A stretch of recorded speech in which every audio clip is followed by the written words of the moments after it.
you want the thing? You want to go back to them? Thank you. Alright. It should be the latest, the most recent one. Okay. Now I'm gonna start while you pull it up. Is that right? That's cool. Alright. I am an invisible woman. No, I'm not a ghost of one of Hollywood's ectoplasms. I'm a woman made of substance, fiber, liquid, flesh, and bones. But understand, I'm invisible simply because the bait refuses to see me. Now, white woman's tears drops around as I raise my voice through my CX. She stomps out the room with hers with a haughty attitude. Judge doesn't see this, just says tears. Now, I could have slapped her, gave her a reason to cry like my mom would say, but for some reason, I can't even fathom to understand. The judge understands her and says to me that she's genuinely scared, and I shouldn't make assumptions when I asked her, does my black body scare her? And she said, I can't expect people to hold in their emotions. That's unrealistic. I call bullshit because I've been shown and told all my life I always had to be my own source of protection. Treated essentially as a man, though it's clear that I am biologically a woman and identify as one. I truly feel to draw the truth on this one. Ain't I a woman? Denied my femininity, but yet I garner no privilege for this imposed male masculinity. Now I don't have the privilege to empathize. I can't sympathize and I refuse to apologize. I watch people I love die. Yes, she has the audacity to cry. These are the wars that we are fighting now. When we characterize wars as only events that involve mechanisms of contemporary warfare, we ignore everyday military violence that occurs against women outside those boundaries of fail to soften them, quote 96. Much of the military violence done to women and ecosystems happens outside the boundaries of declared war. Feminists and other environmental philosophers often emphasize the significance of everyday military violence. Much descriptions of political and ethical dimensions of war discuss war stories, events, and occurrence of collection occurrences having clear beginnings and endings that typically marked by the formal institution declaration. Many of the questions about the war that are interest of feminists, including how large-scale state-sponsored violence affects women and members of other oppressed groups, how military violence shapes gender, race, nationalistic, political realities, moral imagination, what such violence consists of, why it persists, how it is related to the oppressive and violent institutions and hegemonies cannot be adequately pursued by focusing only on this. Now, the focal point should be on how persons become disposable, rapeability, killability, bases described upon locals make violence and extermination inevitable known towards 08. Killability, rapeability are described as similar images of colonial bodies and deeply marked ordinary existence. The black woman is seen as a highly erotic being whose primary function is fulfilling sexual desire and reproduction. In the anti-black world, black women appear as subjects who deserve to be raped and suffer consequences in terms of lack of protection from the legal system, sexual abuse, and lack of financial assistance to sustain themselves and their families, just as black men deserve to be penalized for raping even without committing the act. Both raping and being raped are attached to the blackness as if they form a part of the essence of black folk who are seen as the visible population, legitimate recipients of excessive violence, erotic and otherwise. The essence of blackness in an anti-black world is a part of a larger context, meaning in which death, ethics, or war gradually become constitute a part of the allegedly normal world. Blackness and invention and the projection of a social body oriented by the death ethics, where this murderous raping of the body projects the features that violence of others in order to be able to legitimate the same behavior that's allegedly restricted them, the same ideas inspire perverted acts of war. Now, out of assimilation, psychological terror, anti-blackness that help feed the growth of white aesthetic art practices we criticize. One, so reliance on academic authors. This discredits alternative forms of knowledge and allows certain voices to be ignored in policy making. Two, rhetorical silence to the issues of anti-blackness corresponding system oppression. Ignoring system of anti-blackness has been essential to shaping the norms of debate, obscures the informed decision exported from here. This is an example of verted epistemology that is rooted from the logic behind their impacts. Three, the use of objective, disconnected narrative. It creates a fair standards to be applied to everyone's context of debate. It tells us to divorce action from a personal political agency, to be devoid of political conviction, emotion to embrace only local-centric forms of debate in the context of fiat.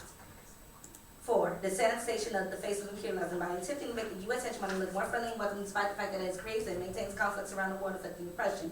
And five, they don't make the black body the center of analysis. Now, we need new ideas, expression, new ways to interpret our lives and view policy. Larry Neal writes in 68 that the Western white aesthetic has run its course. It's impossible to construct anything meaningful within its decaying nature. We advocate a cultural revolution in art and ideas. The cultural values inherent in Western history must either be radicalized or destroyed, and we will probably find that even radicalization is impossible. What is needed, in fact, is a whole new system of ideas. Our framework is who best performs political agency and route to liberation of the press as it relates to the resolution and or debate community. Our advocacy, the debate community should embrace a revolutionary aesthetics and challenge style content that perpetuate anti-blackness. We embrace the black womanist aesthetic because of our social location. Anyone can embrace their political aesthetic under the method of revolutionary aesthetic. Their revolutionary aesthetic is a way for people to self-determine their own identity, to embrace a world and form better politics. James Hurd 12. Definition of womanism is social change practically rooted in black women's and other non-white women's everyday experiences and everyday methods of problem solving in everyday spaces, extending to the problem of ending all forms of pressure for all people, restoring the balance between people and the environment and nature, and reconciling human life with the spiritual dimension. Womanism does not emphasize privilege or gender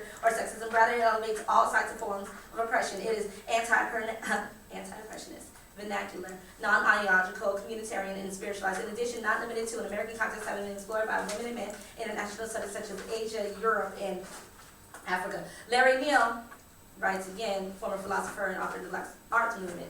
The motive behind the Black aesthetic is the destruction of the white thing, the destruction of the white ideas and the white ways of looking at the world. The new aesthetic is mostly predicated on ethics, which asks the question, whose vision of the world is finally more meaningful, that or that of the white oppressors? Whose truth shall we express, that of the oppressed or the oppressors? The affirmation of aesthetics are resistance to forces of oppression, Bell Hooks 09.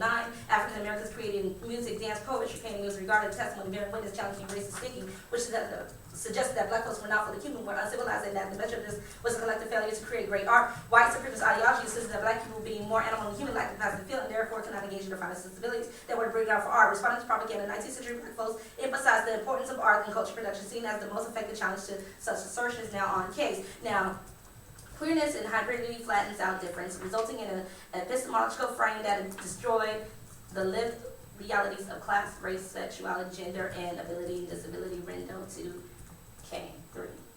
As a descriptive catch-all term, hybridity per se fails to discriminate between diverse modalities of hybridity, for example, forced assimilation, internalized self-rejection, political cooperation, social conformation, cultural mimicry, and creative transcendence. Queerness, too, has a capacity to flatten difference in the name of coalition.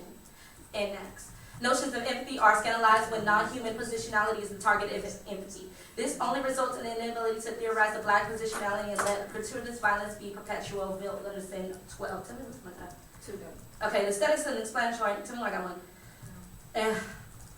Empathy analysis are scandalized when confronted with black position. A paradigmatic location synonymous with slavery. Blackness cannot be disembarkated from slavery. This definition of slavery dispenses labor as a constant element of slavery. Labor is a use to which masters often put slaves, but is not an element which defines slavery as a relation. Forced labor is not what distinguishes slaves from non-slaves. The slave estate from civil society, social debt, in lieu of labor to define slave relation, natal relation, general dishonor, openness, and naked violence, for which these need no rational limits for or from which there is no sanctuary. These constitute. Skip that last part. Okay, I am. They organize laws of slave relation, justice, exploitation, alienation, organize the laws of capitalist relation. Now, praxis this add to the case. This will function not only to this add to the act, but also to the this add to the permutation. For people of color that are queer, they are unable to become fully vulnerable and fully fluid. Because our skin is not something we can scrub off, we cannot get rid of the shade of our blackness. This shows that black queer have to have a level of security because they are not fully fluid. This type of violence that the queer encounters on the street, from police brutality, history, rape, violence in our own cultural communities. This means we cannot become as open and embracing as the world of the app would like us to attempt to be. Openly embracing the other puts queers of color at risk of inevitable death because whiteness and white supremacy is able to fill in and confront us unprotected. First world feminists have tried to do this in third world countries and people have died. People were murdered. This is problematic because the design of the 1AC is structured in such a manner that is disconnected from any person of color. Not just queer, it is basically a view from nowhere. And also, the term queer is problematic in a system of white supremacy that normalizes the white body. Cohen 97. The alienation or at least discomfort that many activists and theorists of color have with current conceptions of queerness is evidenced in part by the minimal numbers of theorists of color who engage in the process of theorizing the concept. The sparse numbers of people of color who participate in queer political organizations might also read as a sign of discomfort with the term. Most important, my confidence in making such a claim, distance or the uneasiness of the term queer on part of many people of color comes from my interactions with other gay, bisexual, and transgender people of color who repeatedly express their interpretations of queer or queer politics as based on narrow sexual dichotomies that make no room for either analysis of repression of those who might characterize as heterosexual or privilege those who operate as queer. Queer activists focus on queer issues and racism, sexual oppression, and economic exploitation do not qualify, despite the fact that the majority of queers are people of color. And, yeah.